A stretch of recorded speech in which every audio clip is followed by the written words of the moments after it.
ان میں اکثر جو روزے ہیں یا اکثر جو ان میں جو معاملات ہیں وہ غیر اللہ کو خوش کرنے کے لیے یا غیر اللہ کی خوشنودی حاصل کرنے کے لیے یا اپنے دیگر مطلب مادی معاملات میں، جیسے کہ ہندوازم میں دیکھا ہم نے کہ ورت رکھتی تھی، وہ کروا چوتھ جسے ہم کہتے ہیں، تو وہ اپنے خاوند کی سلامتی کے لیے وہ رکھتی تھی۔ تو اس طرح کے مقاصد جو ہے غیر اللہ کے لیے، غیر اللہ کو خوش کرنے کے لیے یا غیر اللہ کے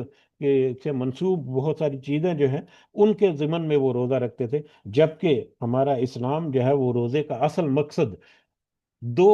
پہلو جو ہے وہ ہمیں بتاتا ہے۔ ایک پہلو جو ہے کہ وہ تقوی کا حصول ہے، تاکہ وہ تقوی حاصل کریں، جہاں پر بھی روزے کا حکم ہے تو اس کے ساتھ ہے تاکہ روزے کو اس لیے فرض کر دیا تاکہ تقوی جو ہے وہ اختیار کریں۔ اور دوسرا ہے کہ اللہ تعالیٰ کا جو اجر ہے یا اللہ تعالیٰ کی رضا جو ہے، جو آخرت میں حاصل ہونے والی ہے، وہ انہیں حاصل ہو۔ اور اللہ تعالیٰ کی رضا آخرت میں کیا ہوگی وہ صرف اور صرف اللہ ہی جانتا ہے۔ اس کا اللہ تعالیٰ نے یہاں پر تذکرہ نہیں کیا کہ اس کے بدلے میں اللہ تعالیٰ کتنا اجر دے گا اسے، جیسا کہ حضرت ابو ہریرہ کی سے مروی ایک روایت ہے جو کہ صحیح بخاری اور مسلم ہے، کہ اللہ تعالیٰ فرماتا ہے، نبی کریم صلی اللہ علیہ وسلم نے فرمایا،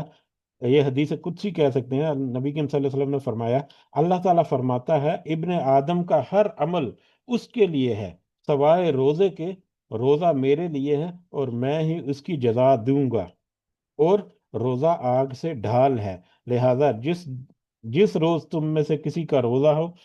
اس روز وہ فحش گوئی نہ کرے اور بیہودہ کلام نہ کرے، اور اگر کوئی دوسرا اس سے گالی گلوچ کرے یا لڑائی کرے تو وہ روزہ دار کو صرف تو روزہ دار کو صرف اتنا ہی کہنا چاہیے کہ میں روزہ دار ہوں۔ اس ذات کی قسم جس کے ہاتھ میں میری یعنی محمد صلی اللہ علیہ وسلم کی جان ہے، روزہ دار کے منہ کی بو قیامت کے دن اللہ تعالیٰ کو مشک کی خوشبو سے بھی زیادہ پسندیدہ ہوگی۔ روزہ دار کے لیے دو خوشیاں ہیں، ایک جب وہ روزہ افطار کرتا ہے تو خوش ہوتا ہے، دوسری جب وہ اپنے رب سے ملے گا تو اپنے روزے کا ثواب پا کر خوش ہوگا۔ تو رمضان کی اہمیت جو ہے دنیا میں تو اس کے بہت سارے فوائد جو ہیں دنیا میں، جسمانی اعتبار سے بھی بہت سارے کہتے ہیں کہ فلش ہو جاتا ہے سسٹم، یا میڈیکل بینیفٹس اور بہت سارے ہیں جو یقیناً ہم نے بہت سارے اس کے فوائد سنے ہوں گے۔ اس کے علاوہ روحانی اعتبار سے بھی بہت سارے فوائد انسان جو ہے وہ حاصل کرتا ہے، ایک قرب جو ہے وہ اللہ کا حاصل کرتا ہے، ایک خاص اس کو وقت یا خاص پورا ایک پیریڈ جو ہے اس کو میسر ہوتا ہے جس میں وہ تقوی اختیار کرنے کی طرف وہ اس کا رجحان ہوتا ہے، اور اکثر جو ہے بہت سارے اس میں کامیاب بھی ہو جاتے ہیں، اور پھر وہ پریکٹیکلی اگر تو پہلے تو کوئی کمزوریاں کمیاں ہوئیں تو بہت سارے ایسے ہیں جو کہ پھر رمضان کے بعد اپنے معاملات کو درست کرتے ہیں اور اللہ تعالیٰ ان کو توفیق دیتا ہے۔ تو یہ دنیاوی مقاصد ہیں، یا دنیا میں ظاہری اور روحانی اعتبار سے کچھ اس کے حاصل جو ہیں وہ ہوتے ہیں روزے کے، لیکن آخرت میں جو اللہ کی طرف سے جو حاصل ہوگا، اللہ تعالیٰ کی طرف سے جو اجر اور ثواب اور جو اللہ تعالیٰ کی رضا ملے گی، وہ دنیا میں اس کے کوئی اندازہ نہیں کر سکتا، کیونکہ اللہ تعالیٰ نے اس کو اپنے پاس محفوظ رکھا ہے۔ اسی طرح سے روزہ جو ہے وہ اسلام کی جو پانچ بنیادی چیزیں جو ہیں ان میں داخل ہیں، جیسا کہ بخاری کی ایک روایت، رسول اللہ صلی اللہ علیہ وسلم نے فرمایا اسلام کی بنیاد پانچ چیزوں پر ہے۔ نمبر ایک، اس بات کی گواہی دینا کہ اللہ کے علاوہ کوئی معبود نہیں اور محمد صلی اللہ علیہ وسلم اللہ کے رسول ہیں۔ نمبر دو، نماز قائم کرنا۔ نمبر تین، زکوٰۃ ادا کرنا۔ نمبر چار، حج کرنا۔ اور نمبر پانچ، رمضان کے روزے رکھنا۔ تو رمضان کے روزے جو ہیں یہ وہ اسلام کی جو پانچ بنیادی عقائد یا پانچ بنیادی جو ضرورتیں یا ریکوائرمنٹس ہیں جو کہ فرض ہیں، ان میں یہ رمضان کے روزے بھی شامل ہیں۔ ہاں، اس میں ایکسکلوژن جو ہے وہ ہے صاحب استطاعت ہونا چاہیے، یا جو اپنے مطلب جسمانی طور پر بھی اور کوئی بیماری وغیرہ کے یا اس طرح کے میٹر میں کچھ اس میں رعایات ملتی ہیں، لیکن جس کے پاس وہ رعایات نہیں ہے اس کے لیے لازم ہے کہ وہ روزے رکھے۔ یہ فرض ہیں۔ اسی طرح سے بخاری اور مسلم کی ایک روایت حضرت ابو ہریرہ رضی اللہ تعالیٰ عنہ سے رسول اللہ صلی اللہ علیہ وسلم نے فرمایا جب رمضان آتا ہے تو آسمان کے دروازے کھول دیے جاتے ہیں اور جہنم کے دروازے بند کر دیے جاتے ہیں اور شیاطین کو قید کر دیا جاتا ہے۔ اسی طرح سے بخاری اور مسلم کی ایک اور روایت، حضرت سہل بن سعد رضی اللہ تعالیٰ عنہ کہتے ہیں رسول اللہ صلی اللہ علیہ وسلم نے فرمایا جنت کا ایک دروازہ ہے جس کا نام ریان ہے، جس سے قیامت کے دن روزادار گزریں گے، ان کے علاوہ کوئی اس دروازے سے نہیں گزرے گا۔ تو جو دنیا کی زندگی میں جتنے بھی رمضان اللہ تعالیٰ نے اس کو میسر کیے، جو اس میں روزے رکھتا رہا اور صحیح معنوں میں صحیح نیت کے ساتھ، ارادے کے ساتھ اس نے بھرپور کوشش کر کے ان روزوں سے فائدہ اٹھانے کا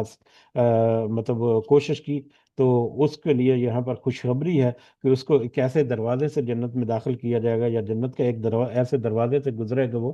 کہ جس میں صرف روزے دار گزرتے ہیں، کوئی دوسرا عمل کرنے والا اس میں سے نہیں گزرے گا۔ تو اس طرح سے رمضان کے بے شمار فوائد ہم ان کو بہت سارے انداز میں جانتے ہیں، اس کے بہت سارے احکامات جو ہیں وہ بھی ہم ضرور اچھی طرح سے جانتے ہیں۔ تو لہٰذا ہم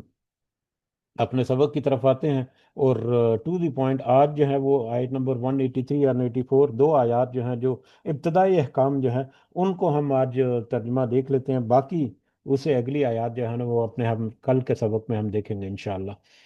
تو شروع کرتے ہیں واپس آیت نمبر 183، اعوذ باللہ من الشیطان الرجیم۔ یا ایھا الذین آمنو، اے ایمان والو، کتب علیکم الصیام، فرض کر دیے گئے تم پر روزے، کما کتب علی الذین من قبلکم، جس طرح سے فرض کر دیے گئے تھے تم سے پہلے لوگوں پر، لعلکم تتقون، تاکہ تم تقوی اختیار کرو، تاکہ تم پرہیزگاری اختیار کرو۔ اور پرہیزگاری تقوی کے بارے میں ایک مختصر ہم نے تذکرہ کر دیا کہ جو صحیح معنوں میں کوشش کرتا ہے رمضان کے روزوں کو بھرپور انداز میں رکھنے کا، بڑے جوش اور جذبہ ہوتا ہے رمضان کے شروع کے دنوں میں، بعد کے دنوں میں جا کے تھوڑا سا ہلکا بھی پڑ جاتا ہے، لیکن کچھ لوگ جو تھوڑی سی کوشش کرتے رہتے ہیں وہ یقیناً کامیاب ہوتے ہیں، اور بہت سارے لوگوں کو ہم نے اس تقوی کے حصول میں، رمضان کے بعد بھی اس تقوی کے حصول میں کامیابی جو ہے وہ ہم نے دیکھی ہے۔ تو کیونکہ تقوی جو ہے وہ انسان کے بنیادی جو اخلاق اور کردار ہے اس کا سنوارنے کا سب سے بہترین جو مظہر جو ہے وہ تقوی ہی ہے۔ صحیح بخاری اور مسلم کی ایک اور روایت ہمارے سامنے آتی ہے، جو کہ حضرت عبداللہ بن مسعود رضی اللہ تعالیٰ عنہ بیان کرتے ہیں۔ رسول اللہ صلی اللہ علیہ وسلم نے فرمایا، اے نوجوانوں، تم میں سے جو شادی کی استطاعت رکھے تو وہ شادی کر لے، اور جسے استطاعت نہ ہو تو وہ روزہ رکھے، کیونکہ یہ اس کی نفسانی خواہشات کو توڑ دے گا۔ یعنی جو صحیح معنوں میں تقوی اختیار کرنا چاہتا ہے اور چاہتا ہے کہ اللہ تعالیٰ کے حضور وہ مطلب اچھا کردار کا حامل شخص بنے، تو اس کو چاہیے کہ وہ روزہ رکھے، کیونکہ جب وہ روزہ رکھے گا تو آٹومیٹکلی بہت، روزہ میں جو ہے وہ صرف ظاہری طور پر صرف کھانے پینے اور جنسی تعلق سے پرہیز کا نام نہیں، بلکہ جو روزہ دار ہے روزے کی حالت میں وہ بہت ساری اور چیزوں سے شعوری، بشعوری اور غیر شعوری طور پر بھی تھوڑا سا اجتناب کرتا ہے، اپنی نظر کی حفاظت کچھ کرتا ہے، سوشل میڈیا کے اوپر تھوڑی سی احتیاط وہ برتے گا، اپنے کاروبار وغیرہ میں جب جائے گا تو وہاں پر وہ احتیاط برتے گا، خاص کر فحاشی اور اوریانی اور اس طرح کے میٹر جو ہے ان میں وہ خاص احتیاط برتتا ہے۔ تو اس ضمن میں اگر ہم دیکھیں تو یہ حدیث جو ہے وہ ایک بہترین رہنمائی کرتی ہیں کہ وہ لوگ جو شادی کی استطاعت نہیں رکھتے، تو ان کے لیے چاہیے کہ اپنے نفس کو کنٹرول کرنے کے لیے وہ مطلب روزے رکھیں، تاکہ وہ اپنے تقوی اختیار کریں، تاکہ وہ صحیح راستے پر اپنے آپ کو رکھ سکیں، کوئی گڈ مڈ نہ ہو سکے، یا وہ پورا دن یا پورا وقت جو ہے وہ فوکس رہیں اللہ تعالیٰ کے احکامات کی طرف۔ ایام معدودات، گنتی کے چند دن، گنتی کے چند دن ہے یہ روزے جو ہیں یہ گنتی کے چند دن ہے۔ اب یہ ایام معدودات جو ہیں اس کے بارے میں دو طرح کی رائے ہیں۔ ایک رائے یہ ہے کہ یہ کیونکہ ابتدائی احکامات میں ہے، اور ابتدائی احکامات میں 30 روزے رمضان کے جو ہیں وہ فرض نہیں تھے، 30 روزے رمضان کے اس کا مطلب حکم جو ہے یا اس کے بارے میں ارشاد جو ہے وہ اگلی آیات میں ملتا ہے۔ تو یہاں پر رمضان سے پہلے کے جو روزے تھے ان کے بارے میں تذکرہ ہے، گنتی کے چند یعنی معدودات جو ہیں، یعنی کہ 9 یا 9 سے کم، تو اس میں اکثر کہتے ہیں کہ وہ جو اس سے پہلے ایام بید کے روزے جو ہیں وہ رکھتے تھے، تو اس کے بارے میں ہے۔ لیکن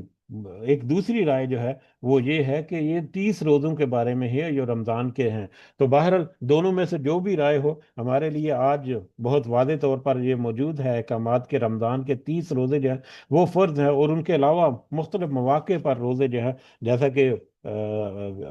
پیر اور جمعرات کو روزہ رکھنا جو ہے وہ سنت ہے، اسی طرح سے ایام بید کے روزے رکھنا جو ہے وہ سنت ہے، اس کے علاوہ یوم عرفہ ہے، یا